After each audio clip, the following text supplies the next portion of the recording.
Hello guys and welcome back है तुम्हारे favourite channel एनिमेटी पे। तो जैसा कि हमने हमारे पिछले पार्ट में देखा था कि कैसे आस्था, नेरो, नोएल, चार्मी, लियो, मिमोसा, कैप्टन नेलो, कैप्टन शार्लेट को हार्ट किंगडम में 6 महीने बीत जाते हैं बहुत ज्यादा हार्ड ट्रेनिंग करते करते। एंड ये लोग इतनी ज्यादा हार्ड ट्रेनिंग सिर्फ इसलिए कर रहे होते ताकि ये लोग द डार्क ट्रायड के ज़ीनोन, दांते और वानेका को हरा सके, जिनके पास आस्था की तरह एक बहुत ही ज्यादा खतरनाक डीमंस की पावर होती है, जिनका यूज कर ये लोग पूरी दुनिया पर कब्जा कर रहे होते हैं। इनका अगला निशाना क्लोवर किंगडम और हार्ट किंगडम होते हैं। हमारे आस्था भाई भी 6 महीनों में एकदम बॉडी बिल्डर बन गए होते हैं, अलग ही लेवल पर पहुंच गए होते हैं। इतना कि भाई ये स्पेड किंगडम की पूरी यूनिट और उनके बॉस को, जिसके पास एक डीमन की पावर थी इसकी तरह, उसको अकेले हरा देते हैं। एंड फिर हमने राल्फ को देखा था जो किसी तरह स्पेड किंगडम के सोल्जर से बच के स्पेड किंगडम और क्लोवर किंगडम के बीच के बहुत ही ज्यादा खतरनाक मैजिक रीजन को पार कर यहाँ हाजे वेले जा गया होता है आस्था और नेरो के चर्च के पास, जिसे सिस्टर लिली देख लेती है। एंड अब इधर हम स्पेड किंगडम में द डार्क ट्रायड को देखते हैं। भैया जो फोर्ट्रेस हमने हार्ट किंगडम की तरफ भेजा था उसे हार्ट किंगडम ने रोक दिया है और शायद वास को मारा गया है। भैया अब आखिर कितना वेट और करना है हमें? हम लोग ने उन्हें बहुत टाइम दे दिया स्ट्रॉन्ग होने के लिए, मैं बोर हो रही हूँ अब। एंड तभी द डार्क ट्रायड का लीडर और इन दोनों का बड़ा भाई दांते बोलता है, सही कहा तुमने वेनेका, मैंने शायद सच में कुछ ज्यादा ही टाइम दे दिया उन लोगों को, लेकिन कोई बात नहीं, अगर शिकार ताकतवर ना हो तो मजा नहीं आती शिकार करने में। ज़ीनोन, वानेका तैयार हो जाओ, हम लोग शिकार पे जा रहे हैं। एंड अब इधर हम सिस्टर लिली और रैल्फ को देखते हैं। रैल्फ सिर्फ एक ही चीज बोल रहा होता है बार बार, वो होता है यूनो का नाम पता नहीं क्यों। एंड फिर इधर हार्ट किंगडम में हम इन लोगों को देखते हैं। गाजा चलो ना लड़ाई करते हैं। हाँ चलो, आज हम दोनों मिलके तुम्हें हरा के रहेंगे गाजा। और तभी एक और जल्दी से अंदर भागते भागते आती है और हाफते हुए कहती है, जल्दी हमें कुछ करना होगा, लोरो फॉरेस्ट में चार्मी अनकंट्रोलेबल हो गई है, अगर हमने उसे नहीं रोका तो वो पूरे के पूरे लोरो फॉरेस्ट को अपने एनिमल फॉलोअर्स के साथ खाली कर देगी। क्या? ठीक है, मैं चार्मी सेनपाई को जाके रोकता हूँ, आप चिंता मत करिए क्वीन लोरो पेचिका। एंड आस्था तुरंत ही चार्मी की तरफ निकल जाता है। एंड फिर इधर हम चार्मी को देखते हैं जो चार मीनार बन गई होती है भाई, जिसको देखते ही आस्था एकदम डर जाता है। एंड भाई ये अपने मैजिक शिप की मदद से और ज्यादा ठूस रही होती है। एंड अगर इसे नहीं रोका गया होता तो ये इन सारे लोगों के पूरे राशन को भी खाली कर देती। पॉटर ऑफ चार्मी को रोकने की कोशिश करता है, लेकिन इसका मैजिक चार्मी को रोक ही नहीं सकता था, क्योंकि चार्मी की शिप क्लाउड्स की बनी होती है ना, इसीलिए मैं भी आपकी मदद करता हूँ सर पॉटर ऑफ। लेकिन आस्था भी इसकी मैजिक शिप और चार्मी को रोक नहीं पा रहा होता। ये पूरा का पूरा जंगल हमारा है। लेकिन तभी सही टाइम पर वो दो कैप्टन रिल वहाँ पर आ जाता है। एंड ये भाई 6 महीनों में काफी स्ट्रॉन्ग हो गया होता है। एंड ये तुरंत ही अपने पेंट मैजिक और हार्ट किंगडम की स्पेल टेक्निक का यूज करके चार्मी की क्लाउड शिप को जमा देता है। एंड फिर ये दोनों साथ में मिलकर किसी तरह चार्मी को रोक देते हैं एंड इन सब के खाने को बचा लेते हैं। चार्मी सेनपाई आपको थोड़ा कंट्रोल करना होगा, वरना आप किसी दिन फट जाओगी। सॉरी आस्था। और रिल तुम तो बहुत स्ट्रॉन्ग हो गए हो यार। हाँ मुझे पता है आस्था, और मैं इतना स्ट्रॉन्ग सिर्फ इसलिए हो रहा हूँ ताकि जब मैं फिर से मेरी दोबारा सोलमेट से मिलूं तो मैं उसे इम्प्रेस कर सकूं। लेकिन पता नहीं वो सुंदर लड़की मुझसे दोबारा कब मिलेगी। एंड इसको देखते ही आस्था के दिमाग का घंटा बज जाता है, क्योंकि इसे तो पता होता है कि जिस फोटो को रिल ने बनाया वो चार्मी है। ओए रिल, ये लड़की, ये तुम्हारी सोलमेट, ये तो चार्मी है। हाँ पागल हो गए हो क्या आस्था? कौन से एंगल से ये लड़की तुम्हें चार्मी लग रही है? हाँ वही तो आस्था, मैं इस लड़की से ज्यादा सुंदर हूँ। लेकिन चार्मी सेनपाई। एंड फिर इधर हम इन लोगों को देखते हैं। गाजा सर, आप तो रोज रोज और ज्यादा स्ट्रॉन्ग होते जा रहे हो। हाँ क्योंकि तुम लोगों को ट्रेनिंग देते देते मेरी भी रोज रोज ट्रेनिंग हो रही है, लेकिन इतना काफी नहीं होगा स्पेड किंगडम को रोकने के लिए, हमें और ज्यादा स्ट्रॉन्ग होना होगा। अब आ जाओ। एंड ये लोग भी भाई रोज रोज ऐसे बहुत भयानक ट्रेनिंग कर रहे होते ताकि ये लोग स्पेड किंगडम को रोक सकें। एंड फिर इधर हम इन लोगों को देखते हैं। एंड लोरो पेचिका को भी अंदर ही अंदर बहुत डर लग रहा होता है, क्योंकि ये सारे के सारे क्लोवर किंगडम के लोग इसके दोस्त बन गए होते हैं। एंड ये नहीं चाहती कि ये किसी को भी स्पेड किंगडम के साथ के वॉर में खोए, इसीलिए तभी नोएल इससे कहती है, तुम चिंता मत करो लोरो पेचिका, हम लोग मिलकर स्पेड किंगडम को रोक के रहेंगे। हाँ तुमने सही कहा नोएल, हम लोगों को कुछ भी करके उन्हें रोकना ही होगा। अच्छा हाँ वैसे मैं एक चीज तुम लोग से पूछना चाहती थी, तुम तीनों में से आस्था की गर्लफ्रेंड कौन है? जिसको सुनते ही ये दोनों एकदम शर्मा जाती है एंड चुप हो जाती है। एंड फिर इधर हम यूनो को देखते हैं। एंड ये 6 महीनों में गोल्डन डॉन का वाइस कैप्टन बन गया होता है भाई। वाइस कैप्टन यूनो, हाजे विलेज से एक लेटर आया एंड सिस्टर लिली ने आपको अर्जेंटली बुलाया है, जिसको सुनते ही यूनो तुरंत ही हाजे विलेज अपने चर्च पहुंच जाता है। एंड सिस्टर लिली से डायरेक्ट राल्फ के पास लेके आ जाती है, क्योंकि जब से ये होश में आया तब से बस यूनो का ही नाम ले रहा है। एंड जैसे ही राल्फ यूनो को देखता है ना, ये एकदम शॉक्ड और खुश हो जाता है। इनका नाम राल्फ है यूनो, और ये स्पेड किंगडम से आए हैं। हाँ स्पेड किंगडम, फिर तो हमें इसे जेल में डाल देना चाहिए। नहीं मेरी बात सुनिए, स्पेड किंगडम ऐसा पहले नहीं था। हमारा किंगडम एक बहुत ही पीसफुल और खुशहाल किंगडम था, लेकिन फिर हमारी खुशियों को किसी की नजर लगी और द डार्क ट्रायड ने स्पेड किंगडम पर कब्जा कर लिया, और वही सारे किंगडम पर कब्जा करना चाहते हैं। सर यूनो, स्पेड किंगडम आपका दुश्मन नहीं है। एंड फिर राल्फ एक ऐसी चीज बोलता है जिसको सुनकर मेरी भी हवा निकल गई थी। सर यूनो, स्पेड किंगडम आपका दुश्मन नहीं बल्कि आपका घर है। स्पेड किंगडम आपका किंगडम है प्रिंस यूनो। जिसको सुनकर ये सारे लोग एकदम शॉक्ड रह जाते हैं। एंड असल में यूनो स्पेड किंगडम का प्रिंस होता है, मतलब स्पेड किंगडम का अगला राजा, एक सुपर रॉयल फैमिली का। एंड इसीलिए इसके पास इतनी ज्यादा मैजिकल पावर होती है। Prince Uno,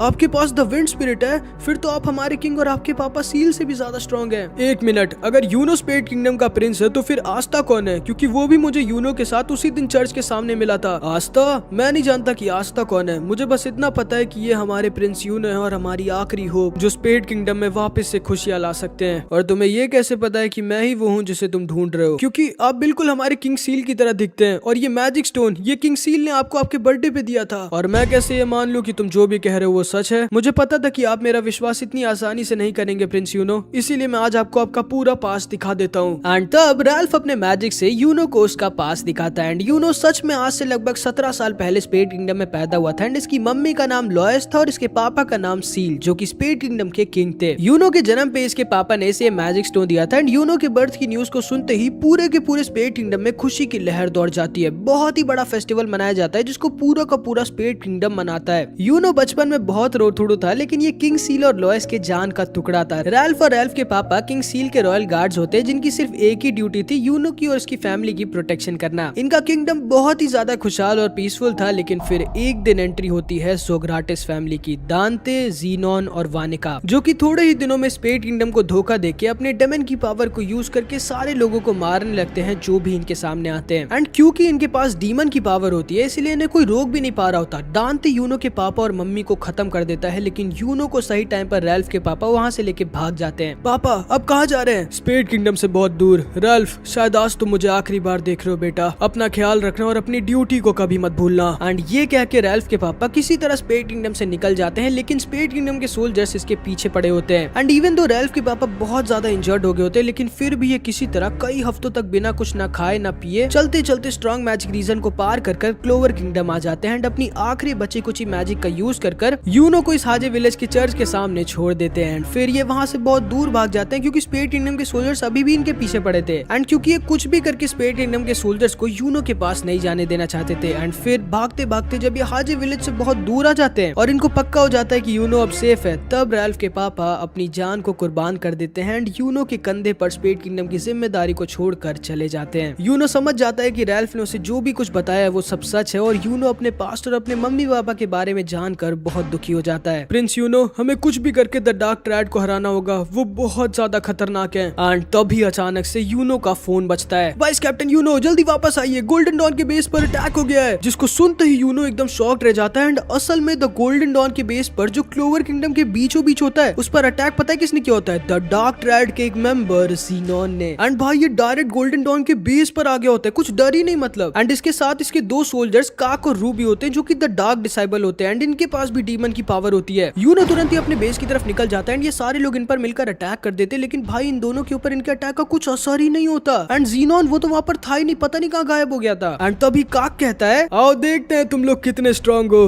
the golden don. And तभी रू और काक इन सारे लोगों के ऊपर अटैक कर देते हैं। एंड ज़ीनोन यहाँ पर कैप्टन विलियम्स के सामने आ जाता है। तो तुम हो विलियम वेंजेंस, गोल्डन डॉन के कैप्टन और एक arcane stage magic night. And Williams इसको देखते ही समझ जाता है कि ज़ीनोन कोई अकेले नहीं हरा सकता। रुक जाओ, दूर रहो कैप्टन विलियम से। नहीं आल्केडोर, इससे मत लड़ो और बाकी सारे लोगों को भी लेके यहाँ से निकलो जल्दी। अब बहुत देर हो चुकी है वेंजेंस, तुम्हारे अलावा अब यहाँ कोई जिंदा नहीं बचने वाला। एंड तभी थोड़ी देर में यूनो यहाँ आ जाता है। जो चीज ये देखता है उसे देखते ही इसके पैरों तले जमीन खिसक जाती है। पूरा का पूरा गोल्डन डॉन बेस तबाह हो चुका था। एंड पूरी स्क्वाड हार चुकी थी, आधे से ज्यादा लोग मारे जा चुके थे। एंड इतनी सारी तबाही सिर्फ इन दो लोगों ने मचाई थी। ओ तुम तो काफी लेट हो गए। एंड तभी यूनो तुरंत ही गुस्से में अपने स्पिरिट डाई फॉर्म में ट्रांसफॉर्म हो जाता है एंड बोलता है, जो तुमने किया है उसके लिए तुम्हें मरना होगा। और कौन मारेगा मुझे? तुम। एंड तभी इन दोनों में लड़ाई स्टार्ट हो जाती है। एंड काक के ऊपर यूनो के स्पिरिट स्टॉर्म का कुछ असर ही नहीं होता। एंड असल में काक और रू अपने डेमन की सिर्फ 40% पावर को यूज कर सकते थे। एंड तब भी सोचो कितने ज्यादा स्ट्रॉन्ग थे, क्योंकि सोचो भाई इन लोग ने अकेले इतने सारे गोल्डन डॉन के मेंबर्स को खत्म कर दिया होता है। एंड इतना ही नहीं, ये यूनो के ऊपर तक भारी पड़ रहा होता है, लेकिन आखिरी में किसी तरह यूनो अपने स्पिरिट स्वॉर्ड का यूज कर काक को खत्म कर देता है। एंड फिर इधर हम रू को देखते हैं। एंड इसने भी अपनी डेमन पावर की मदद से बहुत सारे गोल्डन डॉन के मेंबर्स को खत्म कर दिया होता है। एंड क्लॉस को भी बस खत्म करने ही वाला होता है, लेकिन तभी यूनो अपने विंड टॉर्नेडो का यूज कर क्लॉस को किसी तरह बचा लेता है एंड इसके स्मोक को हटा देता है। एक विंड मैजिक यूजर, अब मजा आएगी। एंड तभी अपने डेमन स्मोक का यूज कर यूनो को पकड़ लेता है एंड यूनो को खत्म करने वाला होता है। एंड इससे यूनो बच नहीं सकता था, लेकिन वो तो को सही टाइम पर बेकी वहां जाती है एंड ड्रू को अपने अनदर एटलस में पकड़ लेती है, जिससे ये अपने मैजिक को यूज नहीं कर पा रहा होता सही से। एंड क्लॉस तभी अपने बचे कुछ पावर का यूज कर रू को खत्म कर देता है। एंड ये तीनों भाई एकदम शॉक्ड होते हैं कि आखिर रू और काक इतने ज्यादा स्ट्रॉन्ग कैसे थे, और अगर ये लोग इतने ज्यादा स्ट्रॉन्ग थे तो जो मेन डार्क ट्रायड है वो कितने स्ट्रॉन्ग होंगे। एंड तभी अचानक से इनके ऊपर की छत फट जाती है एंड ये लोग देखते हैं इनके सामने कैप्टन विलियम्स को ज़ीनोन ने एक शिकार की तरह पकड़ा होता है। कैप्टन विलियम्स बहुत ज्यादा इंजर्ड होता है, इतना कि वो बेहोश हो गया होता है। इन लोगों को यकीन नहीं होता कि एक आदमी ने इनके इतने स्ट्रॉन्ग कैप्टन विलियम्स को इतनी आसानी से हरा दिया। ओ, तो तुम लोगों ने काक और रू को हरा दिया।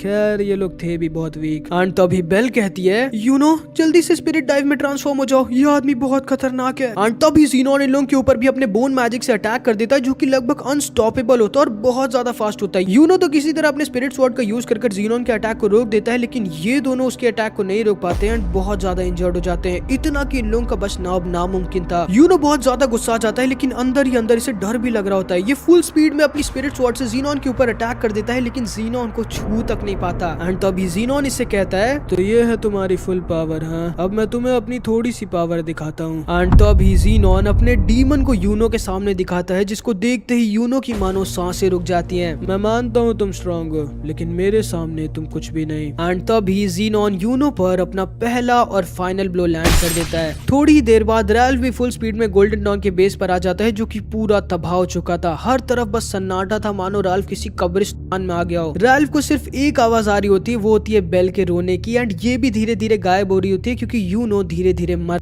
है। एंड रैल्फ अब कुछ भी नहीं कर सकता था। इसे कुछ समझ नहीं आ रहा था कि ये क्या करे, लेकिन तभी अचानक से ये पूरा का पूरा गोल्डन डॉन का बेस चमकने लगता है। एंड असल में कैप्टन विलियम्स इसीलिए इतनी आसानी से हार गए होते हैं, क्योंकि उन्होंने अपना पूरा ध्यान और मैजिक एनर्जी इस हीलिंग स्पेल को बनाने में लगा दी थी, जो कि थोड़ी देर बाद एक्टिवेट होगी, जिसका काम था जितने भी लोग वहां पर थे उन्हें पूरी तरह से हील करना। एंड असल में कैप्टन विलियम्स ने अपने आप को अपनी स्क्वाड के लिए सैक्रिफाइस कर दिया था। एंड कैप्टन विलियम्स की ये स्पेल जितने भी लोग वहां पर इंजर्ड थे उन सबको हील कर वापस से जिंदा कर देती है और उनकी जान को बचा लेती है। बेल बहुत ज्यादा खुश हो जाती है यूनो को वापस से जिंदा देख के। क्लॉस, हेल्केडोर, बेकी और बहुत सारे लोग बच जाते हैं, लेकिन बहुत सारे लोग नहीं बच पाते, जैसे हामोन, शिविर और लगभग आधी से ज्यादा गोल्डन डॉन स्क्वाड, क्योंकि वो सारे लोग पहले ही खत्म हो चुके थे। एंड कैप्टन विलियम्स को ज़ीनोन अपने साथ किडनैप कर ले गया था। यूनो खुद पे बहुत ज्यादा नाराज हो जाता है, इसे खुद पर बहुत गुस्सा आ रही होती है कि ये इतना वीक है कि ज़ीनोन को छू तक नहीं पाया। एंड ये सब होने के आधे घंटे पहले इधर हम ब्लैक बुल्स के बेस पे देखते हैं। मैं वापस आ गया आप सबके लिए गिफ्ट्स लेके। कुछ पीने के लिए नहीं लाया तुम आस्था? वो सब वहाँ हार्ट किंगडम में नहीं मिलता वेनेसा सेनपाई। ओए आस्था, तुम वापस आ तो गए हो, लेकिन मेरी बहन मैरी से दूर रहना, वरना मैं तुम्हें मार डालूंगा। मार डालूंगा से याद आया, गॉर्डन सेनपाई अभी तक आए नहीं क्या? नहीं, वो अभी भी अपनी फैमिली के साथ ट्रेनिंग कर रहा है। और हेनरी सेनपाई वो बहुत ज्यादा थका हुआ रहता है, क्योंकि अब यहाँ पर ज्यादा लोग है नहीं, और चार्मी भी नहीं है कि हेनरी उसके मैजिक फूड से अपने मैजिक को भर सके। चार्मी से याद आया, आपको पता है चार्मी सेनपाई पूरे के पूरे जंगल को खाने वाली थी। क्या सच में? लेकिन तभी अचानक से हेनरी उठ जाता है और जोर से चिल्लाता है। एंड तब ये सारे लोग नोटिस करते हैं कि भाई इनका पूरा का पूरा ब्लैक बुल स्पेस हवा में होता है, एंड इनके सामने उड़ रहा होता है द डार्क ट्रायड का लीडर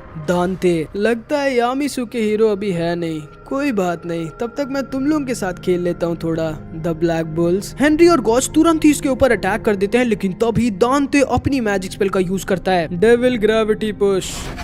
एंड अपनी स्पेल से ये गॉज की लेजर बीम हेनरी के अटैक और आसपास के पूरे एरिया को डिस्ट्रॉय कर देता है। एंड असल में इसके पास बहुत ही ज्यादा खतरनाक ग्रेविटी मैजिक होता है। अरे तुम लोगों के ऊपर मेरी स्पेल का कोई असर नहीं हुआ? अच्छा, उस डेस्टिनी कैट की वजह से। तो यामिसु के हीरो के अलावा एक और आर्केन स्टेज मैजिक नाइट है यहाँ ब्लैक बुल्स में। एंड असल में अभी अगर वेनेसा की डेस्टिनी कैट या ना होती तो ये सारे के सारे लोग मारे गए होते। दांते ने अपने डेविल ग्रेविटी पुश अटैक से इन सबको रोटी की तरह जमीन पर चिपटा दिया होता भाई। एंड तभी आस्था इसके ऊपर अटैक कर देता है, एंड दांते इसके अटैक को भी अपने डेविल ग्रेविटी अटैक से रोकने की कोशिश करता है, लेकिन रोक नहीं पाता। एंड ये समझ जाता है कि आस्था के पास एंटी मैजिक की पावर है, जो कि शायद एक लौती ऐसी पावर है जो दांते के खिलाफ थोड़ा सा चांस रखती है। एंड फिर दांते ने अपने अगले अटैक से आस्था को खत्म कर दिया होता अगर फिर से वेनेसा की डेस्टिनी कैट ने डेस्टिनी चेंज करके आस्था को बचाया ना होता। ये मैजिक मुझे काफी पसंद आया। एंड तभी दांते आस्था को डॉज कर डायरेक्ट ब्लैक बुल स्क्वाड के अंदर घुस जाता है एंड आस्था को अपने ग्रेविटी मैजिक से जमीन पर पटक देता है। तो तुम हो जिसके पास ये डेस्टिनी कैट मैजिक है, हाँ? ना तो सिर्फ तुम्हारा मैजिक बहुत कमाल है, बल्कि तुम भी बहुत कमाल हो। एंड वेनेसा इससे बहुत ज्यादा डर जाती है, लेकिन तभी आस्था अपने डेमन फॉर्म में आ जाता है एंड दांते के ऊपर अटैक करने लगता है। अरे तो तुम्हारे पास भी डीमन की पावर है, हाँ? अच्छा है, अब मजा आएगी। आस्था दांते के ऊपर अपने super fast black meteoroid attack से अटैक कर रहा होता है, लेकिन दांते आस्था को बच्चों की तरह डॉज कर रहा होता है भाई। आस्था को यकीन नहीं हो रहा होता कि दांते इतना ज्यादा फास्ट कैसे है। एंड असल में ना दांते अपने ग्रेविटी मैजिक को यूज कर कुछ ज्यादा ही फास्ट होता है, विजर्ड किंग से भी ज्यादा फास्ट। लेकिन तभी गॉच अपने मैजिक आई का यूज कर आस्था के ढेर सारे क्लोन्स बना देता है एंड ये सारे के सारे क्लोन्स दांते के ऊपर अटैक कर देते हैं, जिसे दांते डॉज नहीं कर सकता था। एंड इसीलिए तभी दांते अपनी 50% सिर्फ डेमन की पावर को यूज करता है एंड इतने सारे आस्था के अटैक्स को पूरे के पूरे स्पेस को ही वॉर्प कर डॉज कर देता है। एंड स्पेस वॉर्प करना मतलब देखो, जिसकी साइंस काफी अच्छी होगी वो समझ जाएगा कि आइंस्टाइन की थ्योरी के मुताबिक ग्रेविटी को मैनिपुलेट करके हम लोग स्पेस और टाइम को भी चेंज कर सकते हैं, क्योंकि ये तीनों ना आपस में कनेक्टेड। क्या कर रहा हूँ मैं साइंस का टीचर थोड़ी हूँ। तो देखो बस इतना समझ लो तुम लोग कि दांते ने ना एक बहुत ही ज्यादा खतरनाक और ओवर पावर टेक्निक का यूज किया होता है इतने सारे आस्था के अटैक्स को डॉज करने के लिए। आस्था को भी तुम लोगों की तरह समझ नहीं आया होता कि दांते ने ऐसा किया कैसे, लेकिन तो अभी अगले ही पल आस्था नोटिस करता है कि ये जमीन पर होता है एंड हिल ही नहीं पा रहा होता दांते की डेमन ग्रेविटी प्रेशर की वजह से। एंड तभी दांते इससे कहता है, बाहर आओ डीमन, मुझे तुमसे बात करनी है, इस लड़के से नहीं, दूर हटो मुझसे।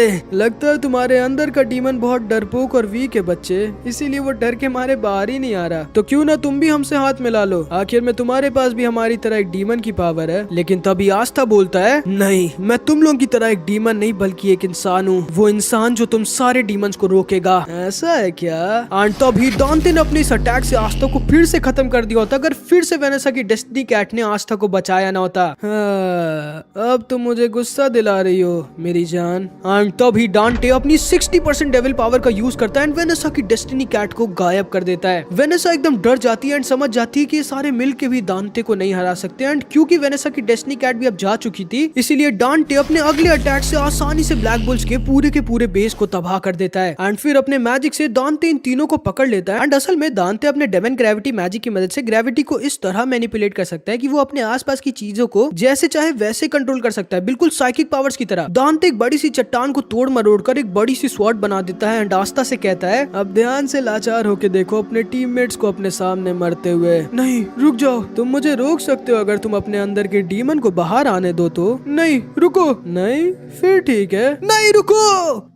एंड तभी दांते अपने मैजिक से स्वॉर्ड को गॉच के सीधे बीचों बीच घुसेड़ देता है, जिसको देखते ही आस्था पगला जाता है, जिसके अंदर का डीमन बाहर आ जाता है, दांते के ऊपर अपनी स्वॉर्ड से अटैक कर देता है। अब दिखाया ना तुमने अपना असली चेहरा डीमन। एंड अभी आस्था नहीं बल्कि इसके अंदर का डीमन बाहर आ गया होता है एंड आस्था के डीमन की वजह से ये सारे लोग दांते के ट्रैप से छूट जाते हैं। ये डीमन दांते के ऊपर अटैक करने लगता है, लेकिन दांते ना भाई कुछ ज्यादा ही फास्ट होता है। एंड तभी दांते अपने डीमन लूसीफेरो से पूछता है कि आखिर ये डीमन है कौन, जिसपे लूसीफेरो बोलता है कि उसे भी नहीं पता कि ये आस्था के अंदर वाला डीमन है कौन, क्योंकि आज तक सिर्फ एक ही डीमन अंडरवर्ल्ड से ओवरवर्ल्ड में आ पाया था, जो कि था ज़ाग्रेट। एंड लूसीफेरो को खुद ही नहीं पता होता कि आखिर आस्था के अंदर ये डीमन है कौन सा। दांते और आस्था की डीमन के बीच बहुत ही भयानक लड़ाई हो रही होती है, लेकिन आस्था दांते के ऊपर अपना एक भी अटैक लैंड नहीं कर पा रहा होता, जो कि अगर शायद इसने कर दिया तो दांते शायद हार जाएगा। लेकिन दांते ना भाई कुछ ज्यादा ही ओवर पावर्ड था। एंड इधर हम गॉच को देखते हैं जिसके पास अब ज्यादा टाइम नहीं बचा होता, जिसको देखकर ग्रेप बहुत ज्यादा रो रही होती है। एंड फिर इधर हम इन लोगों को देखते हैं, इनको पता ही नहीं होता कि क्लोवर किंगडम में इस समय हो क्या रहा है। लेकिन तभी लोरो पेचिका को उसके माना जोन से एहसास हो जाता है कि हार्ट किंगडम पे अचानक से 6 स्पेड किंगडम के सोल्जर्स ने अटैक कर दिया, जिनके पास डीमन की पावर है, जिनमें से एक होती है वानेका द डार्क ट्रायड की मेंबर, जिसके पास मैगीक्यूला की पावर होती है, वही जिसने नेरो की मम्मी को था, जो कि खुद यहाँ अपने 5 डेमन सोल्जर्स के साथ हार्ट किंगडम आ गई होती है लोरो पेचिका को खत्म करने के लिए। एंड यहाँ पर हमारा पार्ट 29 खत्म हो जाता है। एंड मैं बता दे रहा हूँ भाई, पार्ट 30 हमारी इस मैजिकलेस बॉय एनिमे का लास्ट पार्ट होगा एंड अब तक का सबसे बेस्ट पार्ट होगा, जो कि तब आएगा जब इस वीडियो पे 10,000 कमेंट्स आ जाएंगे। तो कुछ भी कमेंट जरूर से कर देना। ये रहे मेरे कुछ प्यारे प्यारे चैनल मेंबर्स, एंड अगर तुमको भी ऐसी शाउट आउट चाहिए तो तुम मेरी मेंबरशिप ले सकते हो। और हाँ, ये वाली एनिमे अभी तक की नहीं देखी है तो जाके देख लो, ये भी बहुत मस्त है। कमेंट्स में जरूर बताना कि तुम लोग अगली एनिमे कौन सी देखना चाहोगे, देखना जरूर, ठीक है। बस बहुत बोल दिया मैंने, मिलते हैं अब अगली वीडियो में, तब तक के लिए अपना ख्याल रखना, बाय बाय।